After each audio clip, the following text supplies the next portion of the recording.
आज 19 मई की मुरली का एसेंस है, सीप में है मोती जैसे, मुरली एसेंस है बिल्कुल वैसे, होली हंस बन ज्ञान रतन चुगना है ऐसे, तब बन पाएंगे बाबा जैसे।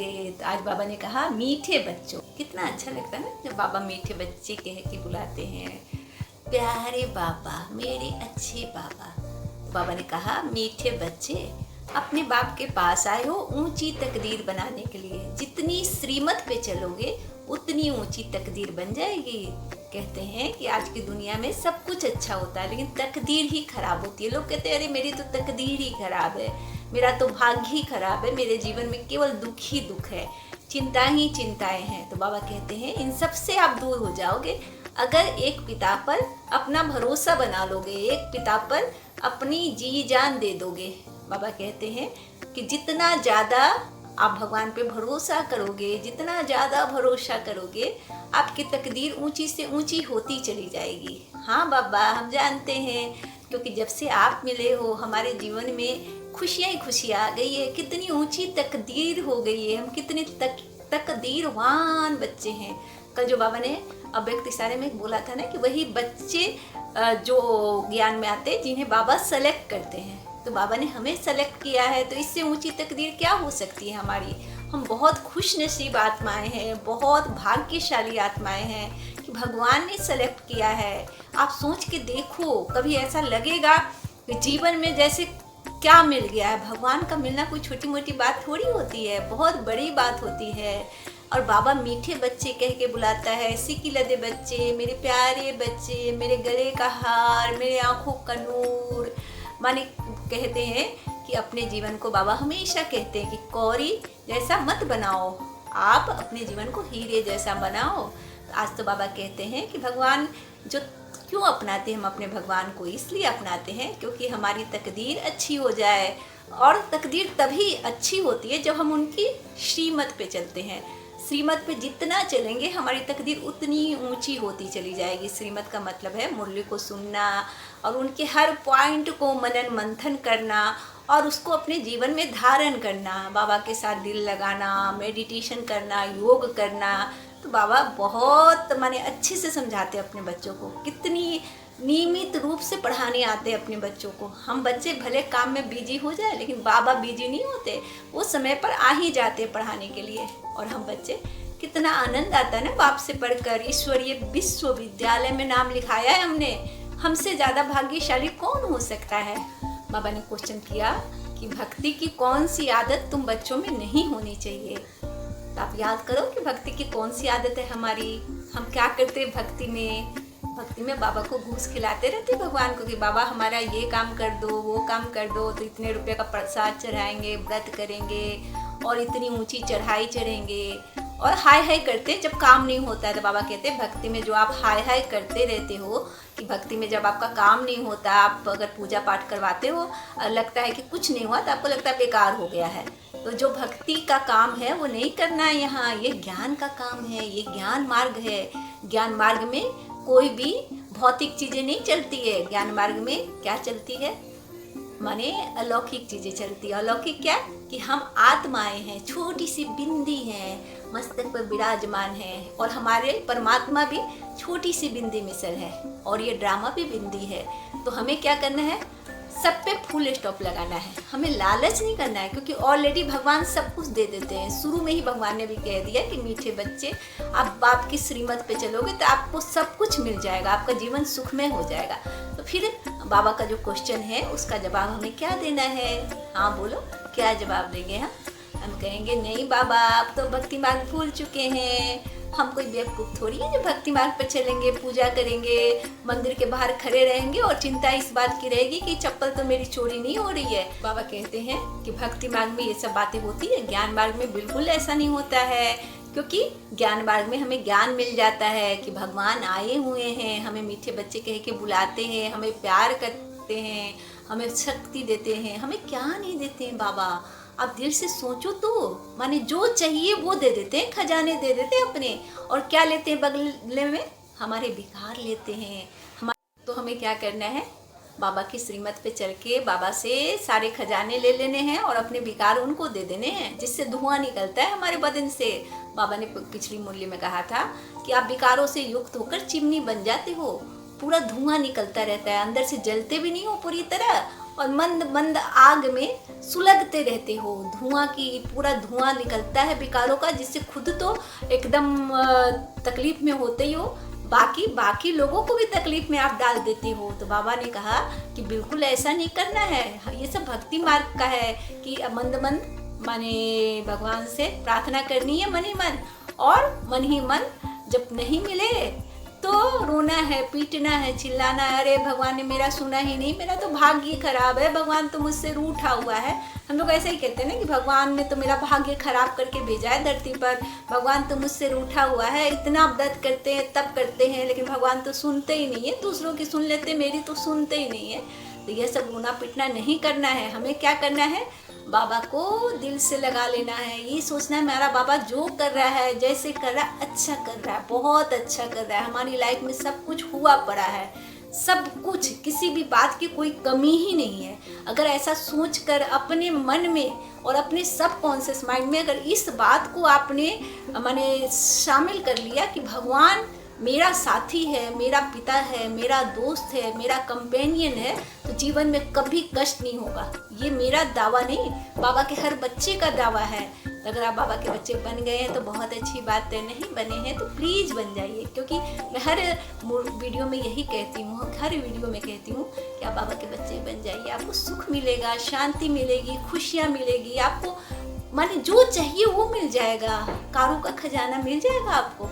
तो भगवान को अपनाने में जब इतनी ज़्यादा आपको माने भगवान की पालना मिलती है, तो क्यों नहीं हम भगवान को अपनाएंगे। तो बाबा का जो क्वेश्चन है, उस क्वेश्चन का जवाब बहुत अच्छे से अपने मन में तैयार करना और बाबा को देना है जवाब। और मुझे भी कमेंट बॉक्स में लिखकर ज़रूर बताना है कि आपने बाबा को क्या जवाब दिया। बाबा ने जो धारणा के लिए बात कही, बहुत इम्पोर्टेंट बात है कि पढ़ाई के आधार पर अपनी ऊंच तकदीर बनाना है और अपने को पतित से देवता बनाना है। मतलब जो हम पतित आत्माएं हैं, तो बाबा तो हमें देवता बनाते हैं ना, फरिश्ता बनाते हैं। तो बाबा ने धारणा के लिए जो कहा है कि मन में हमेशा इस चीज़ को ध्यान में रखना है कि हम पतित आत्माएं देवता बन रही हैं, और पढ़ाई के आधार पर ही हमें सतयुग में हमें जो स्थान मिलेगा। तो कभी भी नंबर 2 पे नहीं आना है, हमेशा नंबर 1 बनना है। अच्छी पढ़ाई करनी है, अच्छा ध्यान लगाना है, अच्छा योग करना है, मनन करना है, सब कुछ हमारे पढ़ाई पे ही निर्भर करता है। आप लौकिक जगत में भी अच्छे से नहीं पढ़ोगे तो क्या पास होगी क्या? सब तो फर्स्ट आना चाहते हैं अपनी क्लास में, तो हमें भी पास विद ऑनर होना है, PhD करनी है ईश्वरीय विश्वविद्यालय में। बाबा के हर ज्ञान के एक एक पॉइंट को मनन करके, मंथन करके अपना बना लेना है, क्योंकि हमें नंबर 1 पे आना है। हमें पास विद ऑनर होके भगवान का बन जाना है, भगवान को अपना बना लेना है। तो मुरली के पॉइंट को जब अपना बनाएंगे तभी बाबा का ज्ञान अंदर समाएगा, और जैसे जैसे ज्ञान आएगा वैसे वैसे बाबा से दोस्ती बढ़ती जाएगी, बाबा से प्यार बढ़ता जाएगा। बाबा कहते हैं कि पावन बनकर मेरे वापस घर आना है, ऐसा नहीं कि पतित पतित आ जाना। पतित बनोगे तो नहीं आने दूंगा अपने घर में। ऐसे भी जो बच्चे नालायक होते हैं, माँ बाप उसे घर से निकाल देते हैं ना, तो बाबा कहते हैं कि ऐसा बच्चे काम नहीं करना कि मेरा नाम बदनाम हो जाए। ऐसा काम करना है कि मैं खुशी खुशी अपने घर ले आऊँ तुमको। तो बाबा का यह जो धारणा है, बाबा की दी हुई बहुत इंपॉर्टेंट धारणा है, पहली धारणा है। और दूसरी धारणा जो बाबा ने बताई, हाथों से काम करते हुए भी मन को बाबा पे टिकाना है, मतलब कर्मातीत अवस्था में रहना है, न उल्टी बात करनी है, न किसी से सुननी है। अभी तो हमारी क्या आदत है, दूसरों से उल्टी बातें भी कर लेते हैं और सुन भी लेते हैं कुछ भी, उसका बाद में अफसोस होता है कि अरे हमें नहीं सुनना चाहिए था, हमें नहीं बात करनी चाहिए थी। तो बाबा कहते हैं कि ऐसा कभी मत करना, न उल्टी बात करना है, न सुनना है। कहते हैं कि हमेशा ये बात ध्यान रखनी है, किसी से माने किसी से भी उल्टी बात नहीं करनी है, न किसी को कहनी है। हमारे जीवन इसी से सुंदर हो जाएगा। अगर हम दूसरों को बुरा बोलना छोड़ दे, बुरा सुनना छोड़ दे और बुरा सोचना छोड़ दे, बुरे कर्म करना छोड़ दे, तो हमारी लाइफ मतलब सेट हो जाती है, हमारी लाइफ के सारे प्रॉब्लम दूर हो जाते हैं। तो बाबा हमें हमेशा जीवन जीने की कला सिखाते हैं, आर्ट ऑफ लिविंग। जिसको पढ़ाई हम करते हैं, जिसकी पढ़ाई करते हैं, वो पढ़ाई बाबा मुफ्त में हमें सिखाते हैं एक एक पॉइंट जीवन जीने की कला सिखाता है। एक एक पॉइंट कैसे हम अपने जीवन को जिए, कैसे हम बाबा से जुड़े, कैसे हम अपने आसपास के लोगों से व्यवहार करें। मतलब बिंदी रहते हुए बाबा सिखाते हैं कि नाटक करने गए हो तो बेहतरीन एक्टर की तरह काम करना है। ऐसा नहीं कि जैसे तैसे रोल निभा के चले आना, ऐसा रोल निभाना, ऐसा रोल निभाना कि दुनिया याद करे, लोग एक मिसाल दे कि बाबा का बच्चा एक ऐसा बच्चा है, कितना बेहतरीन रोल कर रहा है, कितना अच्छा काम कर रहा है। तो बाबा का हमें प्यारा और न्यारा बच्चा बनना है कि दुनिया भी हमें देखकर हमें नकल करे। माने बाबा कहते हैं कि ऐसा कर्म करो कि दुनिया भी तुमको देखकर फॉलो करे। आज का जो वरदान बाबा ने दिया बहुत ज़्यादा इम्पोर्टेंट है, बहुत नोट करने लायक है। आप इसे नोट कर ले और इसका मनन और मंथन करें। बाबा का वरदान है, भगवान वरदान दे रहे हैं, इसे ध्यान में रखें। बाबा ने कहा कि बुद्धि की प्रीत एक प्रियतम से लगाकर। एक प्रियतम कौन है? हमारा प्रियतम। हमारा प्रियतम कौन है? आप सोचो, एक बार सोच के देखो। सदा सम्मुख की अनुभूति करने वाले विजयी रत्न भवा। मतलब कितनी बड़ी बात है कि भगवान कह रहा है कि बुद्धि की प्रीत अपने प्रियतम से लगा के। माने हमारे प्रियतम कौन है? हमारे प्रियतम भगवान है। हम तो बाबा के आशिक हैं, वो हमारे माशूक है। बाबा कहते हैं बुद्धि की प्रीत हमेशा एक मासूक से लगाकर, उनकी निकटता का एहसास करने वाले। जब हम हमारी प्रीत बुद्धि उनसे लग जाएगी तो हम तो हमेशा उनके निकट रहेंगे ना, उनके सामने रहेंगे और उनको हमेशा अपने दिल के करीब समझेंगे। हर काम में, हर पल, हर क्षण हमें लगेगा कि बाबा हमारे साथ हैं। तो बाबा कहते हैं ऐसे विजयी रत्न बनो। विजयी रत्न हम कैसे बन सकते हैं? जब हम हमारी चिंताएं हैं ना, जो हमारे विकार हैं वो खत्म हो जाए, हम बिल्कुल पावन हो जाए, पवित्र बन जाए, फरिश्ता स्वरूप में आ जाए, तभी तो विजयी होते हैं ना।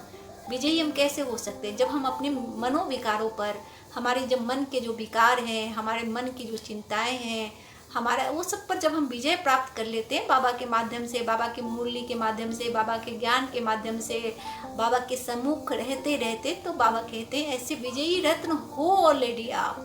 बस उसे महसूस करना है, बाप से प्रीत लगानी है, उस माशूक को याद करना है।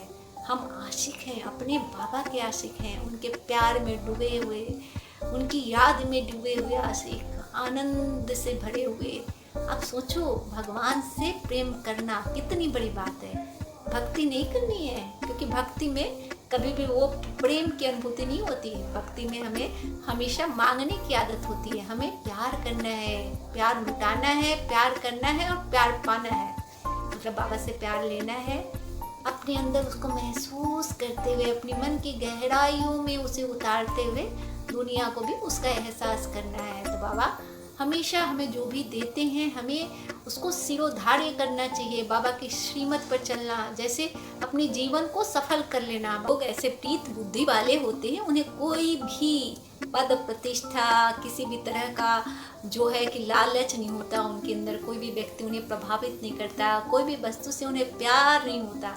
उन्हें सिर्फ अपने प्रियतम से प्यार होता है, अपने बाबा से प्यार होता है, क्योंकि ऑलरेडी सब कुछ मिल जाता है। तो क्या प्यार करें बाबा, आप तो सब कुछ दे देते हो, माने भर देते हो हमें, तो हमें और क्या चाहिए होता है। तो मन में यही बात आनी चाहिए, तुम ही से खाऊं, तुम ही से पीऊं, तुम ही से जीऊं, तुम्हारे संग ही रहूं, सब कुछ बाबा के संग। तो बाबा कहते हैं मेरे प्यारे बच्चों, यह वरदान मैंने तुम्हें दिया है, तुम मन में महसूस करो, ऐसे धारण करो, तुम मेरे प्रियतम हो।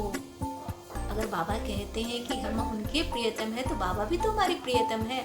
बाबा हम भी आपके प्रियतम हैं। आज जो बाबा ने स्लोगन दिया कि चाहिए चाहिए का जो संस्कार होता है ना, वो रियल रूप में मांगना होता है, मतलब भिखमंगा बनना होता है। मैं आपको सीधे और सपाट शब्दों में कहती हूँ, हमारे अंदर जो मांगने की भावना होती है ना, हमेशा पहले भगवान से मांगते मांगते थक जाते हैं, फिर इंसान से मांगने लगते हैं कि हमें चाहिए, मान चाहिए, प्रतिष्ठा चाहिए, अगर कोई प्यार नहीं दे, प्यार चाहिए, पैसे चाहिए, दौलत चाहिए, शांति चाहिए, सुख चाहिए। मांगते मांगते मांगते मांगते थक जाते हैं, लेकिन मिलता नहीं है। क्योंकि हम खुद को खाली, एकदम खाली समझते हैं।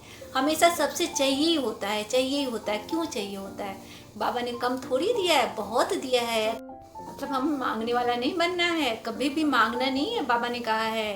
क्योंकि भरपूर बाबा खुद ही हमें दे देते, तो हम क्यों मांगे बाबा? हमें किसी से मांगने की क्या ज़रूरत है? बिल्कुल ज़रूरत नहीं है। आप हमें एकदम अपने खजानों से भरपूर कर देते हो। इतनी खुशी, इतनी शांति, इतना सुख, सफलताएं कदम चूमने लगती है, रिश्ते नाते सब अच्छे हो जाते हैं, चारों बगल से मान सम्मान मिलने लगता है। तो हम फिर क्यों मांगेंगे बाबा? तो बाबा सच्ची में बाबा हम आपके हैं, आप हमारे हैं, हमें कुछ नहीं चाहिए बाबा। थैंक यू बाबा, इतना सब कुछ देने के लिए थैंक यू बाबा। हम कभी किसी से कुछ नहीं मांगेंगे। आपने मुझे भरपूर दिया है, हम सबको भरपूर दिया है। हमेशा यही ख्याल करना है कि मेरे पास बहुत है, बाबा का दिया हुआ बहुत है, बाबा ने बहुत दिया है। अगर इस भावना को रिपीट करते रहेंगे अपने माइंड में, जब इसके सबकॉन्शियस माइंड में अगर इस चीज़ को आप बैठा लेते हैं रिपीटेशन के माध्यम से, तो कभी असंतोष नहीं होगा। जो अफर्मेशंस हम कहते हैं ना, जो बाबा की जो धारणाएं हैं, जो बाबा की श्रीमत है, जो पॉइंट्स है मुरली के, उन पॉइंट्स को दिल में एकदम बैठा लेना है कि ये सत्य है। बाबा बिल्कुल सच कहता है, कहीं से झूठ नहीं है। अगर एक एक धारणा बहुत महंगी है, करोड़ों की है, माने हीरे जवाहरात जो होते हैं उससे भी महंगी है। अगर आप अपने मन में बस दो बात आप बैठा लीजिए, दो बात अगर अपने मन में बैठा ली ना कि बाबा मेरा है और मेरा बाबा हमेशा मेरे लिए अच्छा करेगा, कभी भी मेरे जीवन में दुख आना ही नहीं है, मेरा जीवन बहुत सुखमय है, बाबा ने सर्व खजानों से मुझे युक्त कर दिया। ये दो तीन बातें जब आ जाएगी ना मन में, जब मन भरोसा कर लेगा, तो जीवन में कभी दुख नहीं आए। बाबा के बच्चों को कोई फर्क नहीं पड़ता, क्योंकि वो हमेशा दूसरों के लिए भी अच्छा सोचते हैं। अपने लिए तो वो अच्छा पहले से सोच के बैठे रहते हैं कि मेरा तो भगवान साथ है, मेरा कुछ बिगड़ ही नहीं सकता है। और अपनी फैमिली के चारों ओर, अपने चारों ओर एक सुरक्षा कवच बना के रखते हैं, सुख और शांति का, निडरता का, प्यार का, स्नेह का। माने सब कुछ बदल जाता है, लाइफ बदल जाती है। भगवान जब मिलते हैं ना तो पूरी ज़िंदगी बदल जाती है, घर बदल जाता है, रिश्ते बदल जाते हैं, माने भावनाएं बदल जाती है, बहुत कुछ बदल जाता है। तो बाहर की दुनिया में जो क्लेश है, जो लोग त्राही मान कर रहे हैं, हमें भी अपनी मनसा सेवा के द्वारा, अपने माने जो हमें ज्ञान मिला है, उस ज्ञान के माध्यम से उनको भी सुख पहुंचाना है। बाबा का मेन जो मकसद है वह यही है कि खुद सुखी होना ही है और दूसरों को भी भरपूर करना है। जब हमारे पास जो होता है हम वही देते हैं। अगर हमारे पास ज्ञान होगा, खुशियाँ होगी, तो हम दूसरों को भी देंगे। क्योंकि जब तक चीनी की मिठास आप महसूस नहीं करोगे तो आप कैसे बताओगे कि चीनी कितनी मीठी होती है। तो भगवान का जो रसगुल्ला आपने खाया है ना, भगवान के प्रेम का रसगुल्ला, पहले खुद खाओ, खुद महसूस करो और उसकी मिठास में एकदम आनंदमय हो जाओ, फिर दुनिया को भी उसकी मिठास का एहसास कराओ। बाबा यही कहते हैं, सीधे साधे शब्दों में मैं आपको कह रही हूँ कि जब तक खुद महसूस नहीं करोगे कि भगवान क्या है, भगवान आपको क्या दे रहा है, कितना सुख दे रहा है, तो आपकी बातें किसी को माने लगेगी ही नहीं। आपने सुना और रिपीटेशन कर दिया कि ऐसे ऐसे भगवान आया है, आपको अपनाना चाहिए, बहुत सुख देता है, लेकिन आपकी जो बात है ना वो तीर की तरह सामने वाले को नहीं लगेगी, क्योंकि आपने उसे महसूस नहीं किया है। जब तक आप नहीं महसूस करेंगे तब तक आप दुनिया को महसूस कैसे करा सकते हैं। तो ज्ञान रतन को अपने अंदर उतार करके खुद महसूस करना है। पहले खुद किसमिस बनना है, मीठा बनना है, मिठास को महसूस करना है, फिर दुनिया को उसको चखाना है, मतलब दुनिया के क्लेश को मिटाना है। अपने मन के अंदर का क्लेश पहले ख़त्म करेंगे, अपने मन में शांति लाएंगे, सुख लाएंगे, पवित्रता लाएंगे, बाबा से कनेक्शन करेंगे, फिर दुनिया को भी हमें उसी रास्ते पे ले जाना है। तीर तभी लगेगा जब हमारा तीर सीधा होगा, मतलब हमारे दिल से तीर निकलेगा, तब सामने वाले के दिल में जाके लग जाएगा। बिल्कुल लगता है, आप इसको आजमा के देखो। पहले अपना भरोसा कायम करो कि भगवान है और मेरी पालना कर रहे हैं, मुझे मिठास से भर रहे हैं, मुझे अपने खजानों से भर दिया उन्होंने। उसके बाद दूसरे को भी जीवन में आप उनको भी दे दो, भगवान को दे दो। भगवान आया है, आप भी ले लो भाई, फ्री में मिल रहे हैं और बड़ा अच्छा सौदा कर रहे हैं आपसे। क्या सौदा कर रहे हैं? पहले की मुरली में सुना है ना, भगवान कितने बड़े सौदागर है, बच्चों को खुशियाँ देते हैं, खजाने देते हैं, और बदले में क्या लेते हैं? हमारे अंदर की बुराइयाँ, हमारे अंदर के विकार, हमारी जितनी भी गंदी भावनाएं हैं, सब भगवान ले लेते हैं। तो इतना अच्छा सौदा जो नहीं करे वो कौन? अच्छा सौदा है, कर लीजिए, बहुत प्यारा सौदा है। भगवान के साथ सौदा करना मतलब ऐसी बहुत बड़ी बात है। तो भगवान से प्यार से सौदा करिए और मीठी मीठी बातें करिए, आनंद में रहिए, खुश रहिए। आज जो बाबा ने सोमान दिया बहुत ज़्यादा अच्छा है। आज जो बाबा ने सोमान दिया धारण करने योग्य है, बहुत अच्छा सोमान है और आपको जरूर धारण करना चाहिए। मैं आत्मा विजयी रत्न हूँ। रत्न, रत्न का मतलब समझते हैं ना, हीरे जवाहरात, जिस बहुत महंगे होते हैं ना हीरे जवाहरात, आम इंसान उसको खरीद ही नहीं सकता है, सोना भी नहीं खरीद सकता, तो हीरे जवाहरात की बात ही छोड़ दो। लेकिन यहाँ तो एक आम से आम इंसान, मतलब जिसके पास कुछ नहीं है, जिसके लिए खाने का भी दाना नहीं है, वह भी भगवान रूपी रत्नों को धारण कर सकता है। बाबा की श्रीमत रूपी जो रत्न है, हीरे जवाहरात है, उसको अख्ती जोड़ी में भर सकता है। बाबा कहते हैं चाबी ठीक से बंद करके रखना, कहीं ऐसा नहीं कि चोरी हो जाए, लीकेज हो जाए। तो बाबा कहते हैं ऐसे विजयी रत्न हो आप, हर समय भगवान की श्रीमत पे चलने वाले, भगवान के बच्चे हो आप, ईश्वर के बच्चे हो। कभी सोच के देखो कि किसके बच्चे हो, ईश्वर के बच्चे हो। भगवान आपको आया है, अपना बनाया भगवान ने, तो हम विजयी रत्न हैं। हमें जीवन के हर क्षेत्र में सफलताएं मिलनी ही मिलनी है, क्योंकि हम भगवान के बच्चे हैं। ऐसे भाव होना तो असफलताएं कभी मिल ही नहीं सकती हैं। खुद भी सफलताओं से युक्त रहना है और दूसरों को भी कराना है। आज का जो व्यक्ति सारा बाबा ने दिया कि अगर गुप्त है तो इसका मतलब ये नहीं कि वो पीछे है, वह सबसे आगे है। कभी कभी क्या होता है ना कि हम कोई काम गुप्त रूप से कहते हैं, ऐसे भी कहा जाता है हमारे लौकिक जगत में कि गुप्त दान करो। गुप्त दान करने से उससे बहुत फायदा होता है, लोगों को बता देते हैं तो दान की महिमा कम हो जाती है। तो हमें दान की महिमा कम नहीं करनी है। बाबा कहते हैं जो गुप्त दान करते हैं वो बहुत बड़े पुरुषार्थी होते हैं, बहुत बड़े सेवाधारी होते हैं। जो हम मनसा सेवा करते हैं वो तो हमारा गुप्त दान ही हुआ ना एक तरीके से। हम सामने वाली आत्माओं के लिए अच्छा सोचते हैं, अच्छा बोलते हैं, मन ही मन उनके लिए दुआएं करते हैं, तो उन आत्माओं को थोड़ी पता चलता है कि हम क्या करते हैं। लेकिन यह गुप्त दान है। अगर हम किसी की मनसा सेवा किया, किसी के लिए पुरुषार्थ किया, योग करते समय उन आत्माओं के लिए अच्छा सोचा, उनकी हेल्थ की कामना की, जैसा कि अभी हम कर रहे हैं। हम 6:30 बजे जो नुमा शाम योग करते हैं, उसमें अभी का जो सिचुएशन है, अभी जो चारों ओर जो अपवित्रताएं हैं, माने धरती जो विनाशकारी हो गई है, प्रकृति विनाशकारी हो गई है, हम उसकी शांति के लिए जो योग करते हैं तो हम सभी आत्माओं के लिए अच्छा सोचते हैं, क्योंकि विश्व कल्याण की हमें भावना रखनी है। बाबा ने कहा है कि मेरे साथ कंबाइंड होकर विश्व कल्याण करना है। तो ऐसा नहीं है कि आप आगे नहीं हो, पीछे हो गए। वो बाबा कहते हैं ऐसे बच्चे सबसे ज़्यादा आगे रहते हैं। गुप्त दान महादान कहते हैं ना कि जो गुप्त दान होता है वो महादान होता है, पुण्य का काम होता है। अगर किसी को बता देते हो कि अरे मैं तो आपके लिए ये कर रहा हूँ, वो कर रहा हूँ, ऐसे कर रहा हूँ, तो वह दान की महिमा खत्म हो जाती है। आपको मन में रखकर, मन में धारण करना है कि मुझे सबका कल्याण करना है, सबको सुख पहुँचाना है, सभी आत्माओं को बहुत देना है, बहुत देना है, इतना देना है कि हमारे खजाने कभी खत्म ही ना हो। देते जाएंगे, खजाना बढ़ते चले जाएंगे। ज्ञान का खजाना ऐसा ही होता है, जितना दान करेंगे उतना बढ़ता चले जाएगा। जितना दूसरों को सुख देंगे उतना सुख मिलता चला जाएगा। बाबा ने एक मूल्य में ये भी कहा था कि दुआएं जो होती है ना वो दवा से भी ज़्यादा इम्पोर्टेंट होती है।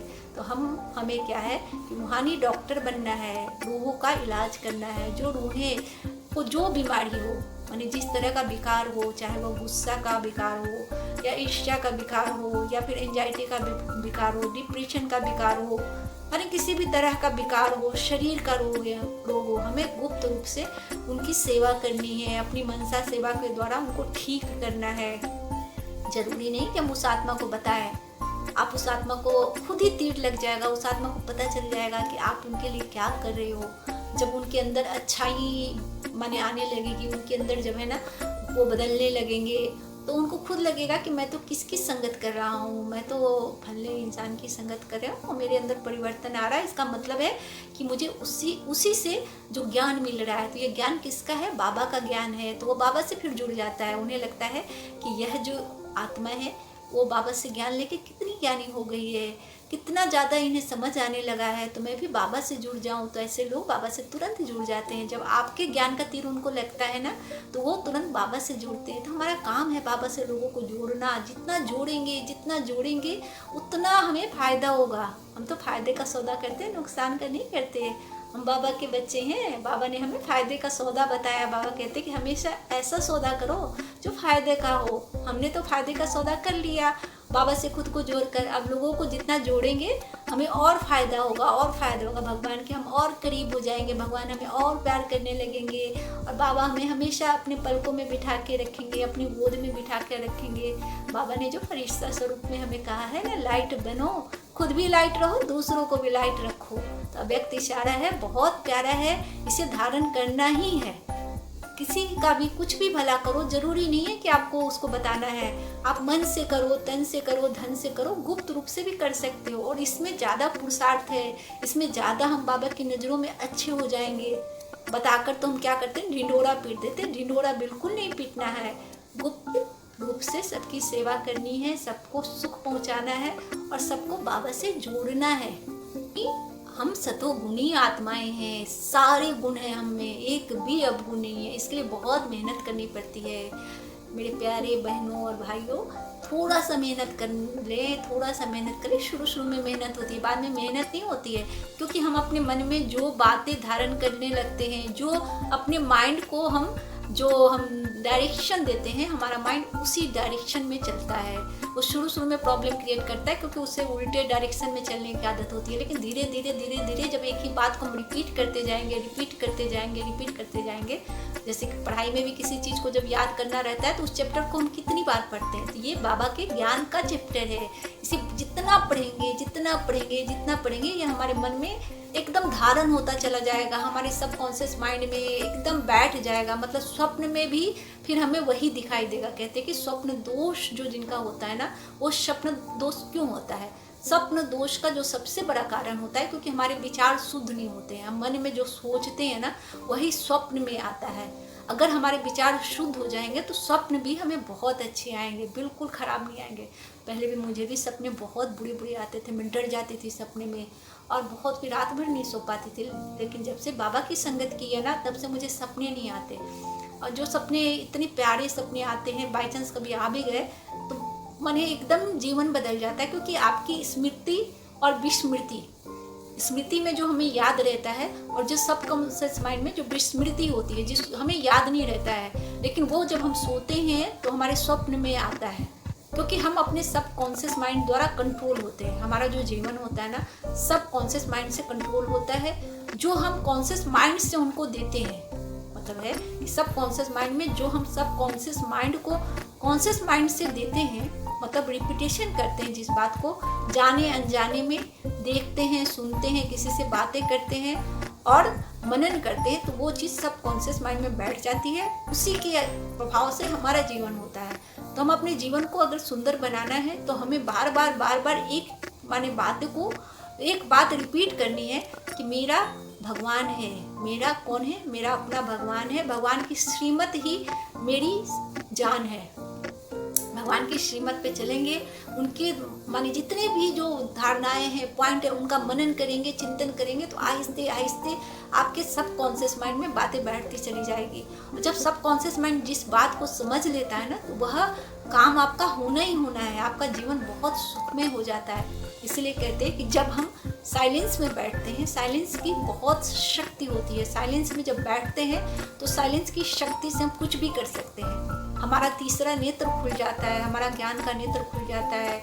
हम सिद्धि स्वरूप बन सकते हैं, हम दूसरों का भला कर सकते हैं, दूसरों को ठीक कर सकते हैं, दूसरे के विचार बदल सकते हैं। माने हम क्या नहीं कर सकते? साइलेंस की शक्ति से हम दुनिया बदल सकते हैं। यह पावर इतनी ज़्यादा हो जाती है ना आपके अंदर, इतनी ज़्यादा हो जाती है कि आप हर सिचुएशन को, हर व्यक्ति को, सब कुछ झेल सकते हो।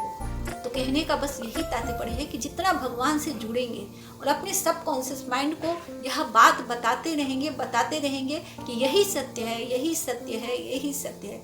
हम दिन भर क्या करते हैं? अपने माइंड को बताते हैं कि दुख सत्य है, दर्द सत्य है, हमारी चिंताएं सत्य है। हम दिन भर चाहते कुछ और है और करते कुछ और है। चाहते सुख है लेकिन दुख की बातें करते हैं, चाहते हैं कि जीवन में खुशियाँ रहें लेकिन दुख की बातें करते हैं। स्ट्रांग रहना चाहते हैं, लेकिन डर की बातें करते हैं, इसलिए हमारा जीवन इतना दुख में होता है। तो अपने सबकॉन्शियस माइंड को ट्रेंड करना है। जैसे हम ट्रेंड करेंगे अपने सबकॉन्शियस माइंड को, हमारा सबकॉन्शियस माइंड वैसा ही होता चला जाएगा।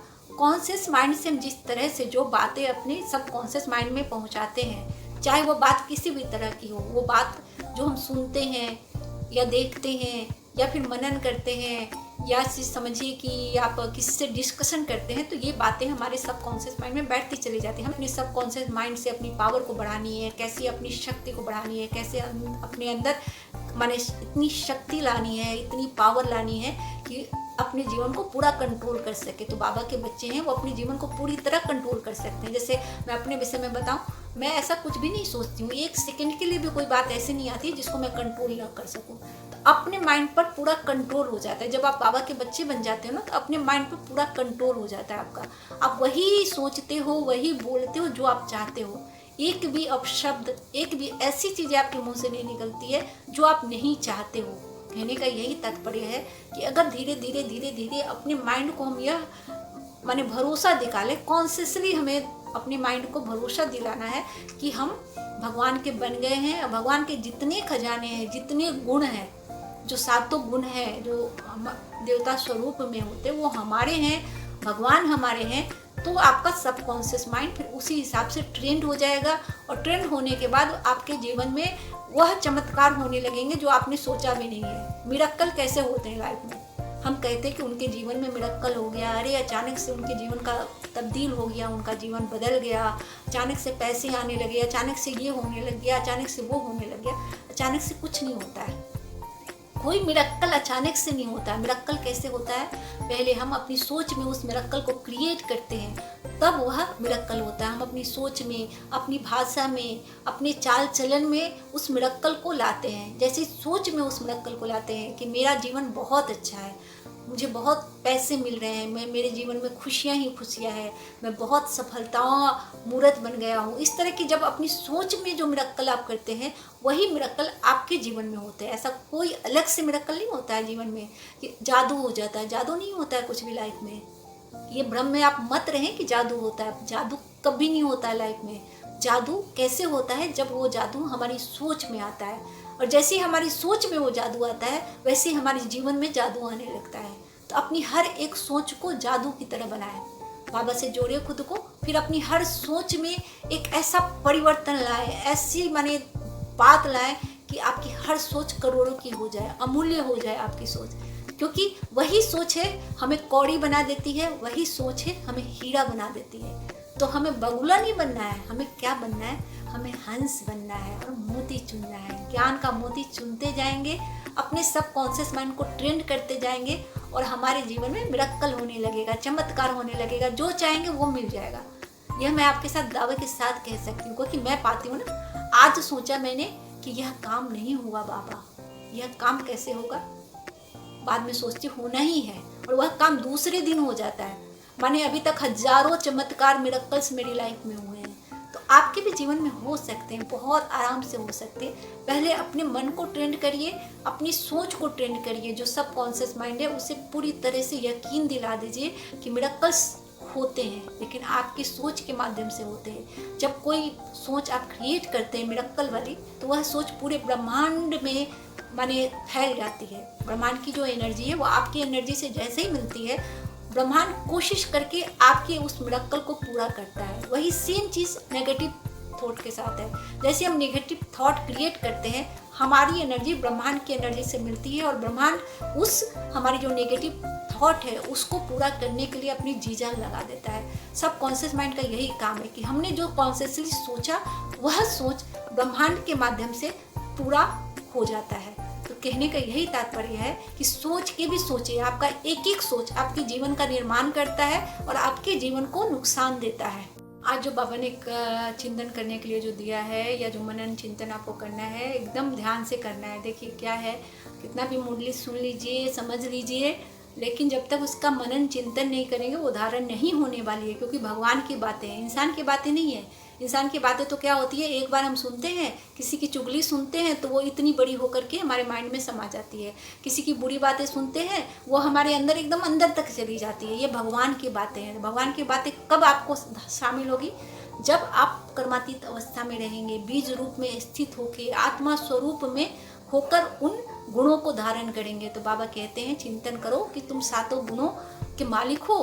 क्यों? वो जो हमारे 7 गुण हैं वो आपके हो गए हैं या फिर अभी नहीं हुए हैं। आप वही दुनिया की चिंताओं में व्यस्त हो, आप वही विकारों में व्यस्त हो। तो बाबा कहते हैं चिंतन करना है, मनन करना है, ठीक करना है।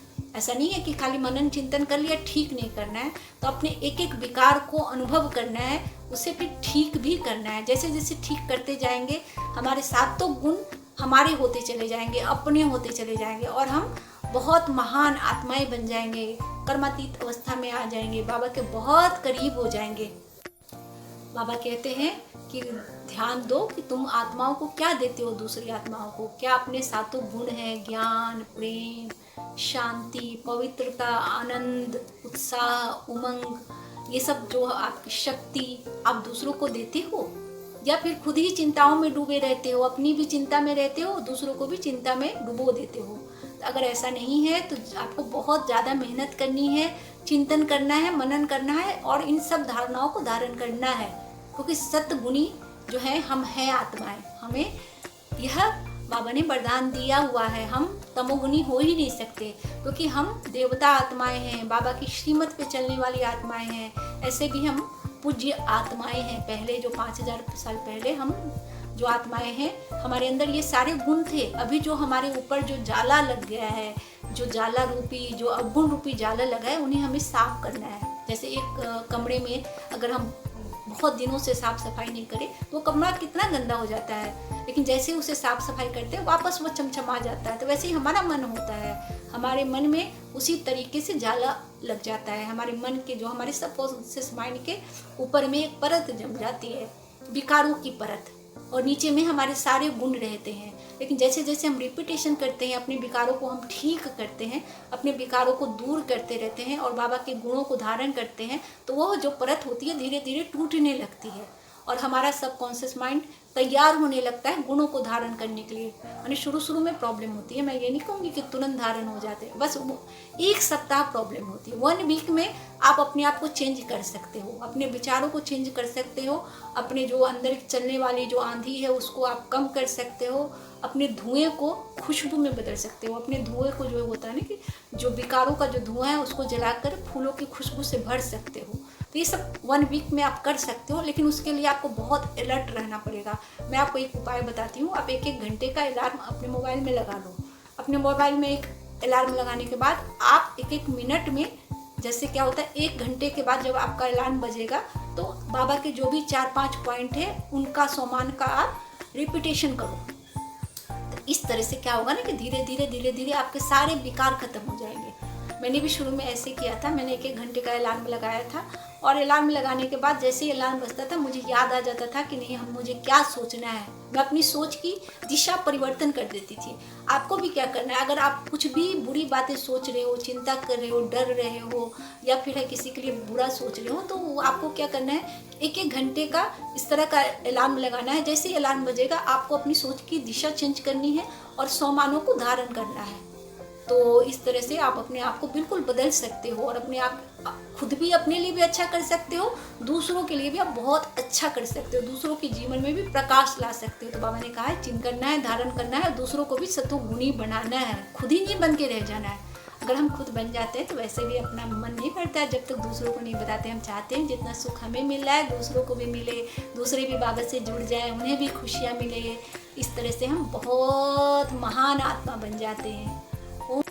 आज का जो बाबा ने हमें योग अभ्यास दिया है या जो ड्रिल दी है वह यह है कि हम वेदाग हीरे हैं, सतोगुणी वेदाग हीरे। तो इसकी जो ड्रिलिंग हम करेंगे वह 7 PM करेंगे।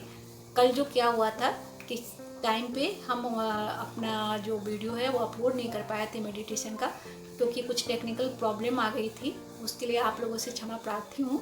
तो आज जो है, आज हम लोग 7 बजे आपको रूहानी ड्रिल, बाप दादा की रूहानी ड्रिल अपलोड करेंगे। ज़रूर आप मेडिटेशन करिएगा, क्योंकि मेडिटेशन से ही आपके जीवन में परिवर्तन होता है। आप बाप दादा से रूह रिहान करते हैं तो आपके जीवन में परिवर्तन होने लगता है। साइलेंस की बहुत शक्ति होती है। अगर 5 मिनट भी आप साइलेंस में बैठ जाते हैं तो आप समझिए कि दिन भर के लिए एनर्जी ले लेते हैं।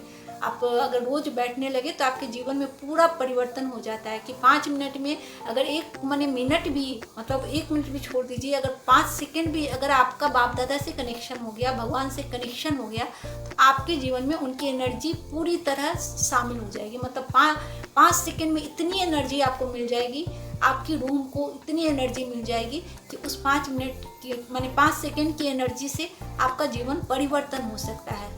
अगर 2 घंटा भी लोग योग करते हैं तो उसमें भी लोगों को अगर 10 मिनट किसी का 5 मिनट, किसी का आधा घंटा, इस तरह से रूह रिहान हो पाता है भगवान से। तो जिस तरह से अगर रूह रिहान 5 सेकंड भी आपका हो गया तो आपके जीवन का कायाकल्प हो जाता है।